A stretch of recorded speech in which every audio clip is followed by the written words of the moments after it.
Hey gang, it's Wednesday. It's after work time, but more importantly, you know what it is. It's hump day.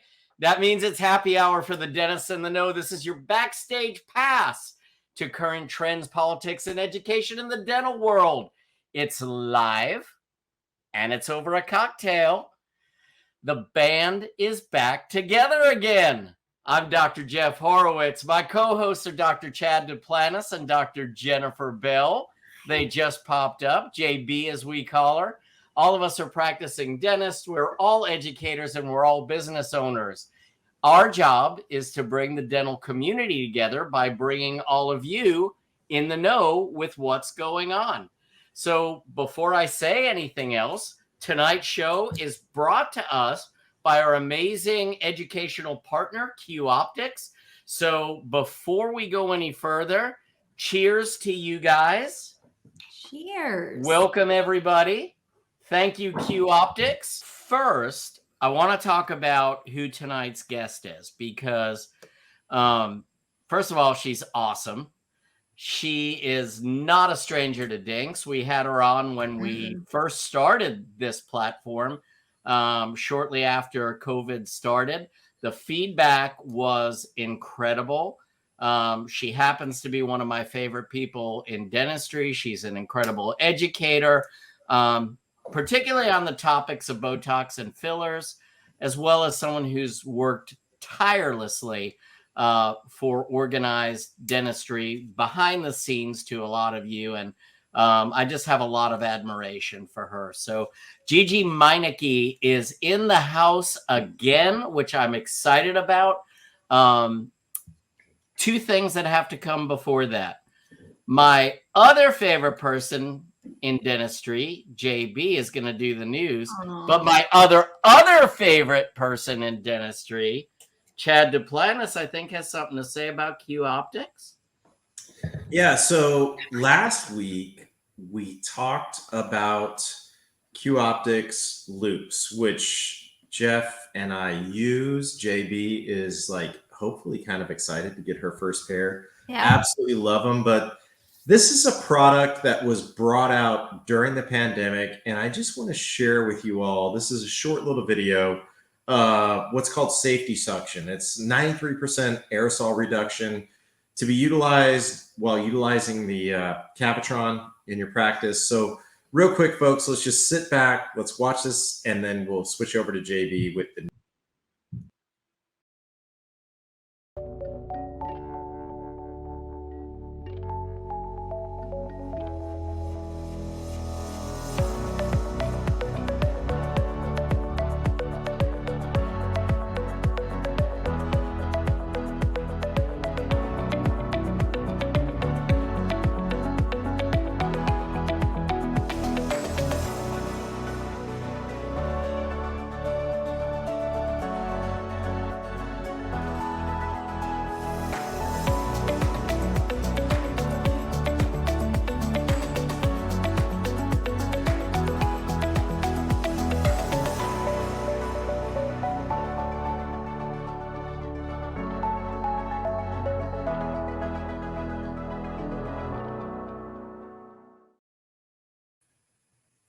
So as you all can see, it's a pretty fantastic product. I'm super excited about it. We've been utilizing it in our office for the past almost 2 years now. Done a lot of videos on it in our office, and we will possibly have a little bit of a dinky deal on it tomorrow. So really think about it, because aerosol reduction is key. Not just for COVID, but just think about it. I mean, a patient comes in with a common cold. You don't necessarily want to be spreading that around the office, or any sort of virus that could be spread through respiratory droplets or multiple other conditions. So just great product. I hope that you all will consider it and take a look at Q Optics and Quality Aspirators offerings. So Chad, I have to say this, because having had to react to COVID and learn about managing aerosol, this is going to be a thing for dentistry forever. Like, I agree. Forever. Like I mark my words on this, aerosol reduction is going to be a thing for dentistry forever. So it would behoove people to get ahead of that before we have another situation where you have to spend crazy money and wait crazy time to get something in place in order to be able to practice. So I think this is a great product. It's something that we all need to be thinking about on a daily basis.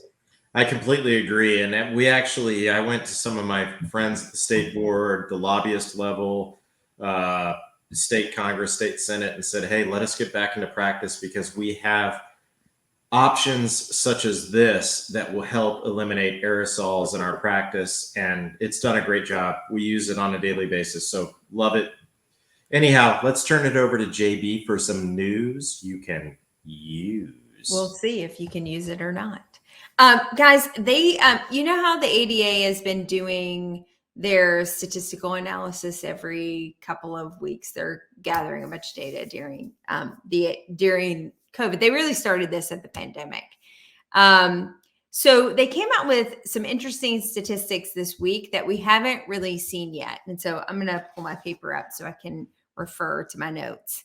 So for probably one of the first times since COVID started, there was a pretty significant loss in jobs from March to April. So dental offices lost 1,500 jobs last month. Full and part-time dentists and non-dental staff were included in that statistic.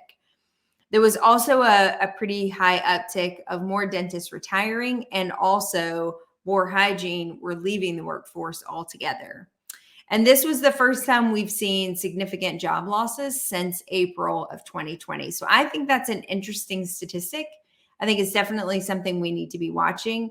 I don't know what your experience has been like in your practice, but I do feel like some of the destabilization that was happening all during the pandemic, some of that is starting to slow down. And I do think that offices are now reevaluating the current staff that they have and trying to figure out how to maximize efficiencies, stay, within certain metrics so that the profitability margin can be somewhat maintained. And so that statistic would be pretty consistent with that ideology. In 2021, 6,641 dentists over the age of 55 exited the workforce.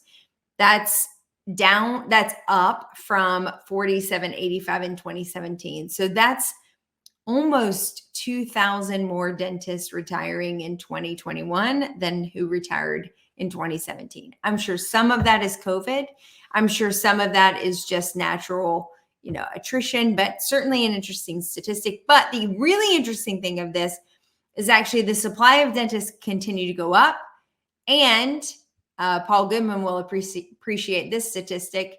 There's expected to be a surplus of dentists until 2040, which is super interesting since now we're on, the 5th dental school being open in the last 12 months as we continue to pump these out. And there's been no small observation, I think, to the analogy of what happened to pharmacy back in the 80s and also in dentistry, where we were pumping out too many professionals for the job supply that could provide them work. So, and one additional statistic that I think many of you may also appreciate and be feeling in your practice, overall, most practices were feeling about an 11% downtick in their ability to handle patients. So an 11% decrease in capacity, which is a very interesting statistic. If we're looking at trends and we're trying to predict what's going to happen in the next 3 to 5 years for new dentists coming out of dental school, for our workforce, for the health of our current practices, when you start to see these interesting maneuvers happening in different waves of trends. So we've got an 11% decrease in capacity. We've got folks leaving the workforce, but an uptick or surplus, as they would say, of dentists ready to work. This would take, an abacus maybe to figure all these pieces out. So this is certainly an interesting run of stats that came out of the ADA, very different from what we've seen recently from them, with pretty normal, like, are you getting back to business? Are you doing normal. This was a pretty significant change and probably one of the biggest changes they've seen since April of 2020. If that affects any of you or you have comments about that impacting your practice, please comment below and we'll talk about that a little bit more later on this week. The CDC has launched a mobile app if you're interested in uploading that as well. And it has for dental offices specifically infection control parameters that you could be checking in on to make sure you're staying compliant with their recommendations. This could be a great tool to turn over to your dental coordinator in your office who's managing your infection control protocols and training, and just say monthly or biannually check in to make sure that you're kind of staying within the current recommended guidelines. So be sure to check that out. The ADA released their top advocacy issues for 2022. I thought it was a little interesting and I wanted to pose that as an opportunity for discussion as well. So the things that they seem to be zoning in on that they think advocacy could use a lot of impact or could have a lot of impact would be dental insurance reform. So really focusing in on looking at the different obstacles we face within dental insurance. That may also be the CDT reform that they're looking at as well. I think that would all house within that particular advocacy issue. Improving Medicaid. So increasing access for adults, I think, was their primary focus in trying to increase access to care for the adult population who qualifies for Medicaid medical coverage. Student loan reform, which I think has been an advocacy issue even before I was in dental school, but certainly when I was in dental school, continues to be an issue today.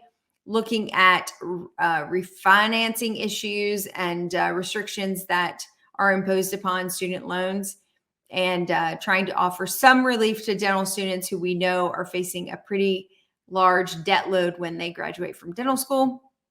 And then lastly, health equity. There's a couple different bills that are already in the works for addressing oral health education, certainly oral health access to care. And those have been big priorities for the ADA for 2021 and will continue for 2022. And, you know, within the dental insurance reform advocacy issue were some of the issues we talked about last week, the Enduring Smiles Act that's coming out, and also just Dental Access Care Acts. Lastly, when I was looking at interesting dental news for the week, I thought you guys would really find this interesting. In Scotland, they're actually discussing fluoridating the water, and that has come up as an active topic for them to discuss. And they have cited that it would save their National Health Service a significant fortune in management of dental decay and caries. So here we are, however long we've been fluoridating water, and now actually the U.S. and many municipalities is looking to reverse that decision and pull fluoride from the municipal water supply. Here we have Scotland trying to push forward with that agenda as well. So I thought that was a really interesting observation for what was happening from a totally different lens. So I did think it was super interesting, though, that the workforce is seeing a pretty significant change. And the first time, I think, if I could be so bold as to say that dentists, I think, are finally getting their feet up underneath them after 2 years of significant uncertainty about where the next ball was going to drop with COVID and how was it going to impact our small business and were we going to be able to work the next week. And so as now we're looking at it through the lens of a business owner surviving some of the challenges that came through that, I think as any business owner would be doing, we're now kind of re-looking back at our, whether it's leaving the workforce and retiring, whether it's letting go of employees because we have excess at this point, because we had to have more just to counteract the continual absences that were happening during the, whatever it may be. I think it's going to be an interesting couple of months to see how dental offices start to settle in to post-pandemic. And so I just want to say one thing, which is, I mean, everyone out there knows me as probably the biggest optimist out there. Like, I am not the one that is ever going to rain on the parade of dentistry. I do really feel like our economy is ready for a little bit of a downturn. And I think we just all have to be prepared for that. And I think, what does that mean? To me, that means go get some extra CE, go learn something, go figure out what it is you're passionate about, and learn some adjunctive procedures. I honestly, I always see the world through rose-colored glasses. I really think that there's an economic downturn that is indisputable right now. And I think finding some strategies at this point, which I think our guest is going to be able to talk to really well, and finding other things that you're passionate about in practice and being able to offer extra services, I think that's what keeps a lot of practices afloat through a rough economy. So just my opinion, no fact in that, no studies. That's just my opinion. I agree. We need to pivot. You want to introduce our guest, JB? Well, how do you introduce a friend to come hang out and chat at the bar with us? I mean, how do you do that? Gigi, we're so glad you're here. Gigi! I'm so happy to be back. Thank you so much for having me. I missed you all. We're just so good to have. We're liars, though. I told her we'd have her on by no later than 5 minutes till, and it was 1 minute till. No, but you pulled the plug just in time because I was starting to get really depressed with all the news. I know. Try doing this job every week. It's all I can do to go back to work on Thursday. And I'm never the one to be the depressing person. I gotta tell you, you killed it for me. I killed it. I was like, if Jeff is saying that, it's really freaking bad. I do think that's, when I was reading through those statistics, the uptick and the surplus through 2040 of dentists looking for jobs, like how that's not resonating more, and then what that will mean for those I say kids because they're kids in the world of dentistry, but they're not kids usually, and they're plans to practice and to earn a living doing this job. And then more and more schools are opening, charging more and more money to get that education. Like, you can't ignore that. You really can't ignore that statistic. I'm wondering, are we headed for a time when you see a lot of people that have actually done the 4 years of education come out and say, screw it, and just don't even do dentistry, never pick up a drill, never open an office, never work in dentistry? I wonder when that's going to happen, and then there'll be some sort of economic impact, correct, with their debt. And anyway, correct. So, I know we're talking about other stuff tonight, but I think that all of you will find this interesting. To what you said, Gigi, I think that there's a lot of activity, at least in the social media world, about people looking for an outlet from dentistry, or something, not necessarily an outlet per se, but like a departure, so that's to me a little bit sad. And I get it. I get that it's not for everybody, but one of the really sad things that I found out today, we have a former team member that has applied to hygiene school, and we know that there's a hygiene shortage right now, correct? I mean, and so she left our practice to go pursue her prerequisites for hygiene school. She went wholeheartedly, 200 applicants and 24 accepted. And that's one class per year locally here. And the other hygiene schools in the area, one of them requires you to take all of your prerequisites, if I can speak, at that school. The other one requires extra prerequisites that other schools don't require. And then the third, so there's basically 4 or 5 options. It's harder for people to get in, yet we really need this profession. And so I don't get it. So it saddens me to an extent. Yep. So Anyhow, on a brighter Wow, note, we're just glad circling you're the here. room tonight, man. Whew. So Yeah. Well, I'm talking, so glad you talking came about- to hang out with us. yeah, no, talking about pivoting though. So Gigi, I think one of the coolest things. So when I first took your course through the AGD on Botox and fillers, I'm like, this is awesome. What an exciting new area of dentistry for me to work in. And that's how I've always seen CE as, CE is never an expense. CE is kind of exploring what's out there, what other people are doing, and what may really excite me.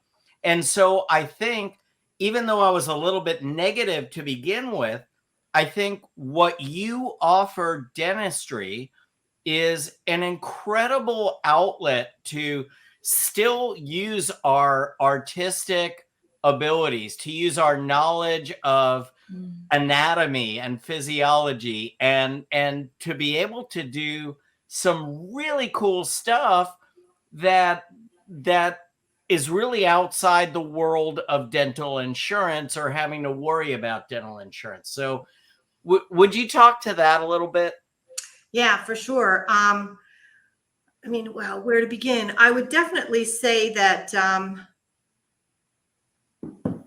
it was probably one of the smartest things that I ever did personally, was to kind of allow my my interest in this to move in that direction.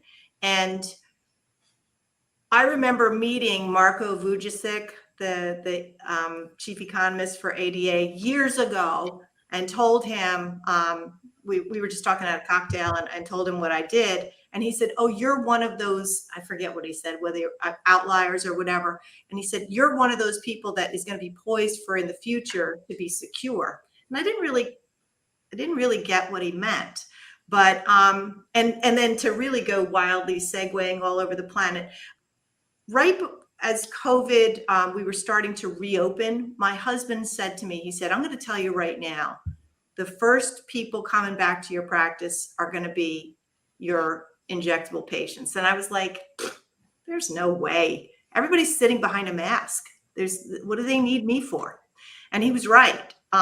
In fact, I did more lips in the first 3 months after we opened than I'd done in the prior full 12 months. It was utter lunacy.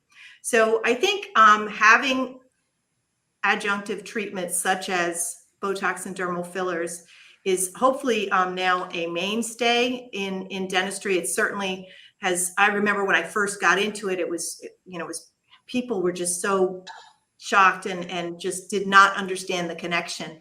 But we are well within our rights to do this, my gosh, because like you said, Jeff, the anatomy, we're head and neck experts, for the love of God.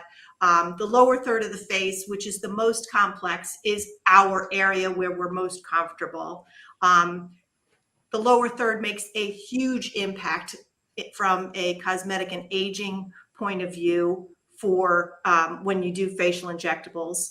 And I must tell you that when I first got into this, people were really focused just on the upper third. They were focused on the crow's feet, the horizontal bands. And when we started moving pan facial, I noticed that my medical colleagues were not as comfortable in the lower third as I was.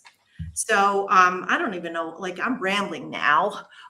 So what else can You're not, but think about it. I mean, we have the ability to make them comfortable while we work on the lower third of the face, which our medical counterparts do not. And even my wife, who has had some injectables in her lips, which she will tell the world, so she won't be mad at me for that. But she was like, "If you could make that more comfortable," I'm like, "Of course I can make that more comfortable." I mean, that's what we do. We know the anatomy. We know, we how to understand that. That's what we do. And All so right, can I ask think a question then, Jeff? Because this is burning on my mind. sure. So I've spoken to estheticians before, and I was like, why don't you have dentists come in and numb your patients, or, like, get them numb so that you don't have to use all these topical creams and all these other things? And her response was because of vascularity, and that it would change. let's vet this. This Let's is an vet this. esthetician. Okay. So I'm sure their medical degree gives them the gravitas to say Correct. that. Yeah. Correct. Um, Correct. So here's the only thing with facial injectables and local anesthetic.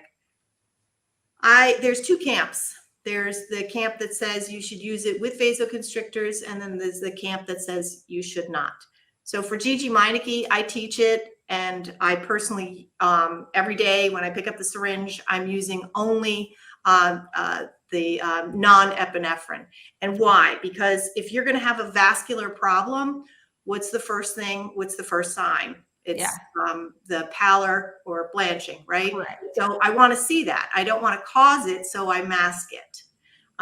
So, and I think a lot of my medical colleagues are kind of coming onto that that same sort of opinion. So a lot of their concerns could be alleviated by just moving away from vasoconstrictors. Yeah, they're completely eliminated. There's nothing that a vasoconstrictor or a non-vasoconstrictor does. Well, let's see. There's nothing that a vasoconstrictor does that gives you some sort of benefit, really, except for time. Right. But if you're, But you don't need that much time. you don't. If you're now, you only need the time when you're really new. But I usually tell people when you're really new, and when they come to my programs, but everybody wants to do lips, I'm like, if you really want to kind of get your hands immersed in this, do it with some other areas that are less prone to swelling, because your lips swell immediately. You just just rub them, and dentists know this just so well, that you just bang into a lip a little bit and it's ba-boom, and then all of a sudden, what are you correcting to? Yeah. You're correcting to the swelling. That's the problem. Yeah. It gives you just total visual distortion. So you have to be somewhat deft to move around and manipulate. So you don't need more than 12 minutes of anesthesia. If you do, that's a really long procedure. Yeah. Especially doing lips. That's kind of torture. When you were doing general dentistry and doing facial aesthetics at the same time, can you give our audience a little bit of visualization into your schedule and how you would structure doing aesthetic patients in combination with restorative, or did you have blocks, or how do you manage that? Yeah. So the one thing I learned years and years and years and years ago, when I first started doing dentistry, there was a really smart guy that said to me, you'll never have a full-time practice if you're not there full-time. Mm-hmm. So I kind of took that to heart, and I was like, I'm not going to set aside certain days. And I had a really smart front desk person too, who said, when somebody wants Botox, they kind of want it now. So you schedule them 3 days from now, they're going somewhere else because they wanted it right now. So I believe those two things really helped expand my practice in the way it did. So how did I do it? When I first started doing Botox, I was nervous, even though I practiced nursing at some point. Like, I didn't do a lot of facial injections when I was practicing nursing. So I would set aside a fair amount of time for even a Botox treatment. I'd put it on the active schedule, because in dentistry I had an A and a B. And A was active, somebody was getting numb. B was emergent, or whatever, resem, something like that. And so I would put Botox like half an hour on the A schedule. And then you get more confident, and you understand more about what you're doing and how the neurotoxins work. And so now I had a fourth room, and I put everything in there, including a refrigerator, because I'm a crazy horse when it comes to the neurotoxin. It's not supposed to sit out for like a period of time. So I wanted a refrigerator to put it in there right away. So I wound up seeing the Botox patients on the B schedule. So what did this do for me? This was kind of crazy. And I do tell often when I'm teaching, I talk about this and say, look, I'm not here, and I never want to try to convert someone into doing this. This has to be a love. This has to be something you're enamored with, because think of having that crazy freak show veneer patient who's like, if you could just take off just like 1/8 of a millimeter, I'd probably be happy. That person. That's your person every single cosmetic injectable patients. So you have to be kind of in that mindset. But anyway, so you put them on the B schedule. And so there I would be. And I would wonder about the wisdom of what I was doing, because I'd have somebody getting numb in chair 1, and I was going to do a crown on them. And so what was I charging? I was charging, I don't know, like $1,400, but it was going to take me 2 visits because this was not going out. This was not a CEREC. It was going to the lab. Yep. So I'd go running in, and my Botox patient would already be cleaned, consented, and photographed. And I had to come in for 10 minutes and charge out as much or maybe just a little bit less than what I was going to spend an hour and a half ultimately doing. So it became a very viable part of my practice. Plus, all of those people became dermal filler patients, or not all of them, but many of them. And so dermal filler was, to this day, I schedule an hour for every dermal filler patient. I may not need an hour, but they get an hour. Because part of what I do is, even with Botox patients, because now that I'm only doing injectables, I schedule a half an hour because I don't have other chairs running. Yeah. So I sit down and I usually, shoot the breeze with them. And many of my long-term patients know what I'm doing, but most patients get relaxed enough to where I'm watching their face and I'm seeing what's going on. And I can see what I want to correct, because when they're natural, you can see all those weird movements, and then you can really begin to help them. So yeah, I think I went off the deep end on that. No, that was actually perfect, because I think so too. Many people wonder, like, there's the piece of, can I do injectables and all that, and how you get onboarded and being comfortable. But then the other piece of it is, how does it fit into a general practice schedule, and how do you plan for that? And I think your observation is fantastic, that actually, ideally, for it to be most profitable is to find a way for you to be doing that while you're hanging out or waiting, or, if I've numbed somebody, perfect example was the crown that you proposed. If I've numbed them and I've got my assistant in there doing the pre-op impression, taking the PA, we do a digital scan, like all the things, and shooting the breeze, because they managed to squeeze in enough time for that too. You could be seeing a Botox patient and making that, that hour visit between the two of them extremely profitable for your practice, enjoyable because you're doing something that you can really help people and see an immediate improvement. That's awesome. So fun, because the dynamic is so different for the patient. Whereas in dentistry, people come to you because they must. Everyone, they say they love you and that sort of thing, and they wouldn't go anywhere else. And there's a lot of good evidence for that to be absolutely true. But the bottom line is, what you're doing to them, they don't love. Yeah. But with Botox and filler and Kybella, they are driven. They want it. And even my staff used to say, "Oh, we want to be in room 4," because that was the dedicated room. We don't want to be in rooms 1, 2, or 3. Yeah. It's also hard work, doing dentistry every day. Oh my gosh. Back-breaking work. Truly is a lot of room 1 sucks. I hated room 1. Room 1 sucks. And it had the best view. And we did it intentionally, but man, nobody wanted room 1. But so but now full-time, well, not full-time, but it's no more dentistry for me. It's exclusively injectables, and it was one of the smartest decisions that I've made. It was time to make the cut. So I'm in that statistical 6,000. You might be. Did you take that survey from the ADA? No, nobody asked me. No one asked me. No one cares. Hold on, let me change this number. It's 6,640. Add 1. Call Marco. 42. Got it. Documented. Awesome. Gigi, what do you think of, does EMLA cream work for some of the facial injectables? So here's my take on that.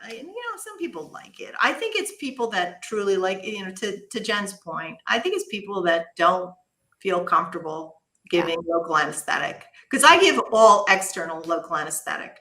I don't do anything intraoral. But EMLA is a pain in the butt, because You got to smear the crap on, and then they have to have some place to sit with this like cold cream crap on because it takes 30 minutes to work. And then it doesn't really work all that well. So for Botox, nobody gets anesthetic. Nobody. No. If you want anesthetic for Botox, I'll give you a little ice pack and you can put it on there. But honestly, I don't have anyone who does that. The only time you really need anesthetic is when you're doing some sort of dermal filler. Yeah. I was just curious. I mean, years ago, my daughter had a suture in her eyebrow, and they used this compounded topical. Yeah. 0 injectable anesthetic, and she was 3 years old. Didn't even wince while they were doing it. I mean, it was amazing. And I was like, can I get the prescription for that? I want to see how this stuff works. Because that's easy to get compounded. We had it when I first started. We tried it in the office a couple of times, but you have to let it sit. Nobody's like, for why? It doesn't make any sense. And then there's the need for real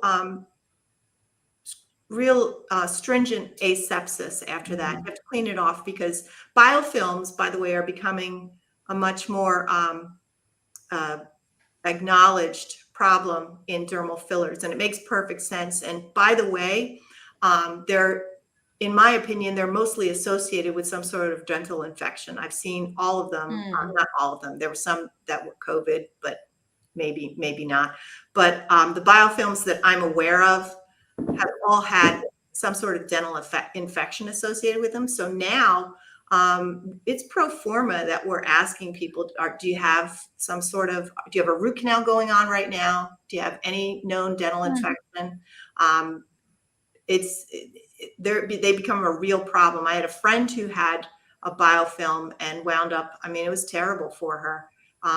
She wasn't my patient. I believe she wanted me to treat her, but I did not want to get involved because, I'm traveling a lot. She lived pretty far from me, but you wind up having to dissolve the whole thing and then hit them really hard with antibiotics. So Gigi, do you not think though that some of that may be from handling of the anesthetics, topical anesthetics, like Chad was talking about? I think that, and again, I'll revert back to Jenny, my wife, who had that put on, but they didn't wait 30 minutes for it to work, so it didn't work. But I think that a lot of our counterparts don't necessarily know how to handle these materials in an aseptic way like we do. Dentists actually can be very bad with asepsis because they're not accustomed to cleaning off the oral cavity. You don't have to do that, right? So I see a lot of gaffes, shall we say. But the way these biofilms seem to be energized is someone has dermal filler today. And this is the chronology of events for my friend. She had dermal fillers like in February, and then and everything was fine. It was wonderful. And then later on, I guess it was June, she needed a root canal. She had the root canal. Root canal kept festering. They wind up extracting the tooth. Tooth comes out. They wait whatever period of time, 8 weeks or whatever, go back and do an implant. The implant, ultimately, they had so many problems with that, they almost extracted the implant. And then about a month after the antibiotics had stopped, all of a sudden, everywhere she had dermal filler, she was lit up. So the theory is that, yes, when they were placing the filler, could have had something introduced, and then you have a biofilm there. And the biofilm is just quiet until something spikes and lowered immunity or whatever. But usually it's an association, at least the way I've seen it and read about it, most of them are associated with some sort of trigger that just kind of gets it over the hump, and then suddenly it's a big problem and you've got the biofilm, once you have a dental infection. Gigi, there's been some chatter about is Botox, like I have seen on multiple forums, the question of, has anybody noticed that their Botox isn't lasting as long? Is there a decrease in efficacy, or, Have you noticed anything? Is there any validity to the concern? She hopes it doesn't last as No. long, JB. I get it. I mean, come on, that's repeat I get customers. it. You know, I think so much of that is they probably didn't get the same number of units, or it wasn't Yeah. placed in the same area, or I'm actually in a situation right now where I have somebody who's like almost refractory. Yeah. Almost refractory. In her frontalis, only in her forehead. Everything else I do, she seems to get results from. So I'm thinking, like, I had her back and she said, look, what's going on here? I said, look, I'm not going to charge you for this. We're just going to try this. And if this works, then we know. So there's a certain depth. So the way the face is layered, just happened to Yes. the way the face is layered Visual. here. So you have bone, and then you have periosteum, then you have this really thin, like business card thin layer. Can I just say now I'm excited? A frontalis muscle, and then another piece of fascia, and then the skin. So the fascia can behave somewhat like saran wrap and be very impermeable. So it could be the depth of injection. So what I did with this person, and I was actually going to text her today and see how she's doing, but I think it could be depth of injection. If, you know, I mean, of course it depends on where it is, but I think a lot of it is dose, because the other thing we absolutely know is duration of effect is 100% related to dose. Okay. 100%. So if you underdose someone, they might look stellar for a month, and then it wears off. Yeah. That happens. And I tell my patients right away when we're first starting this adventure, I'm like, look, my job is to give you the lowest dose for a number of reasons. One is you're paying me by the unit. Yeah. Two is I don't want things to look bad. I can make That's right. drop, right? And the third is we don't want you to become refractory, because we do know that it does exist in the literature. But remember, the doses that people become refractory on are usually extremely high, and the batches had that they're extracting this data from had a lot more dirty proteins from. So back when years ago. Two things, Gigi. Yeah. Talk to the point of Botox versus other botulinum toxin, right? So, yeah. Because that's I think that what you just mentioned is really important. That, you know, we always say Botox, but Botox does not have the corner on the market, and there are a lot of other companies. Just as with fillers, there are a lot of companies that supply these products. So talk a little bit about product selection. So right now we have 4 FDA approved neurotoxins that are botulinum toxin A. So, and there's another one coming, but it's been coming since before COVID. So I don't know what the holdup is. But anyway, we have ONA, which is Botox, ONA botulinum toxin A. We have ABO, which is Dysport. And then we have INCO, which is Xeomin. And we have PRA, which is Jeuveau. So the only one that is the pure neurotoxin molecule without any sort of accessory proteins is INCO, and that's the Xeomin. So we know from all the research that was done on the Xeomin, we know that the accessory proteins are just kind of BS. They really don't do anything. All they do is they allow, in my opinion, they allow someone to come up with another neurotoxin and not have some sort of patent issue. Yeah. So, but it's pretty conclusive that they don't have, they don't impart any sort of flavor or anything like that on the actual neurotoxin. Now, that said, there's a lot of anecdotal data that says Dysport actually has a little bit more distance spread. So normally you're going to get a dime to a nickel size diffusion wherever you're going to, when you're doing it cosmetically, you're going to get dime to a nickel size diffusion. With Dysport, some practitioners like to use it, particularly for platysmal bands, because you get a little bit more spread. I mean, I think I may have seen it, but it was years ago when I was using Dysport. So I can't say that, in my first couple of years of practice, I don't know that I was as accurate and as good as I am now. Okay. Mhm. So maybe I did something to cause that what appeared to be distant spread. So, but as far as selection goes, most people come in saying they want Botox. So Gigi Meinecke, my refrigerator, and you can see inside my refrigerator because it's a vaccine. If somebody comes in and says, this didn't last as long, are you sure you used Botox last time? Just have them turn around, they look in the fridge and they see I only use Only Botox. Botox. Now, I Mhm. have a couple of people that want Jeuveau. I don't know why. Jeuveau is by originally a Korean company called, well, it was called something else when it first started, but it's called Evolus now. Evolus has had its trouble because they had some problems. I think it was the sort of thing where somebody from one of the other neurotoxin companies had gone to work there and they shared proprietary information or some bogus stuff like that. So they had a bit of a setback. They had an amazing launch. They were calling it #NewTox.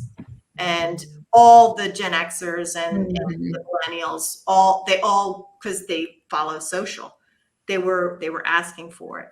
But that seems to have gone a little bit by the wayside. But the bottom line really is that you probably get a very similar effect, and the research shows you within days, as far as how long it stays resident and active. It's the same time, give or take 1 or 2 days either way. Oh, wow. It's really So, not. Gigi, last question, because we're almost out of time, Okay. is what would you suggest for somebody who says, you know what, I think this is something I'm interested in? How do I begin this journey? What Yeah. would your So suggestion my be? suggestion is this. First, take a really serious look at your practice and see if it's amenable. If you're somebody who has, it's really not tethered to any age cohort, and you'll have both men and women. But if you see mostly pediatric patients, it's probably not going to be a good fit to start targeting the moms because it looks like a rescue effort for your practice. It looks like you're branching out. That doesn't seem to work very well. But if you have a population that might be suitable, and look at your office and be really honest. When you walk into your office, does it look like somebody like all I do all day long is root canals? Does that what your office really look like? Or does it look more spa-like? And I don't mean you have to go over the top, but you cannot look like you are not the part because people will not trust you. Unfortunately, appearance in this realm is everything you've got. So if those things fit the bill, then go ahead and take an overview course before you dive in, because the thing that I see that's most distressing is somebody will take one of these courses, and the courses are anywhere from $1,400 to $1,700 a day. And if you do that, and then you don't, and you've taken out the time to do it, and then you don't actually do it, that's kind of tragic. So take an overview course where someone like I do these. I'm not there to talk you into doing it. I'm here to show you the good, the bad, and the difficult. And then you can decide whether you want to do it, and then go headlong. But if you're inclined, I would definitely say get the information because it is really fulfilling. So, Gigi, you are so humble, and I love how humble you are that you did not plug your own course. But I'm going to tell you that if you're going to take an overview course, that Gigi is the person that you want to take it from. Absolutely.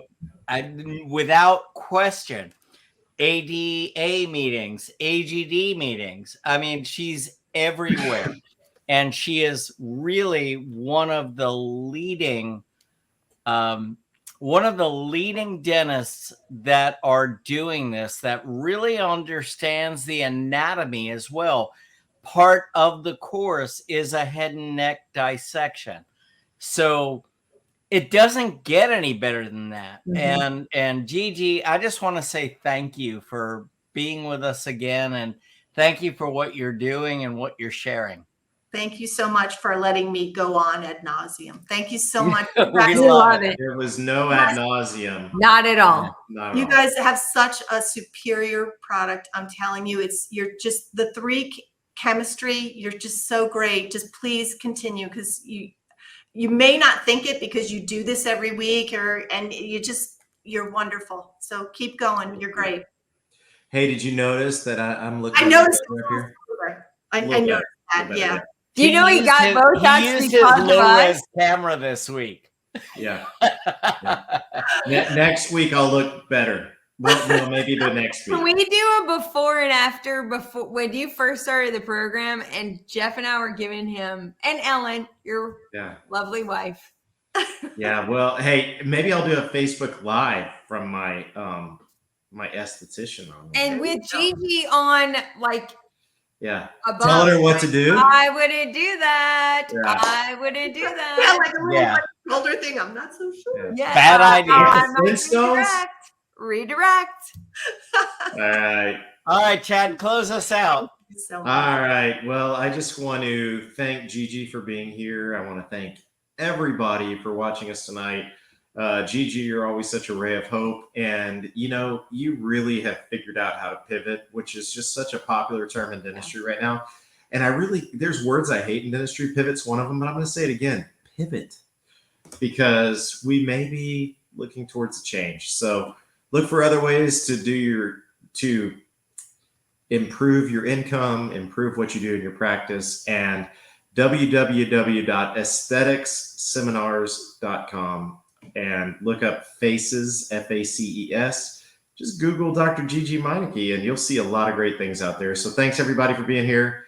And with that, I'm going to close us out. So adios and keep it classy, San Diego.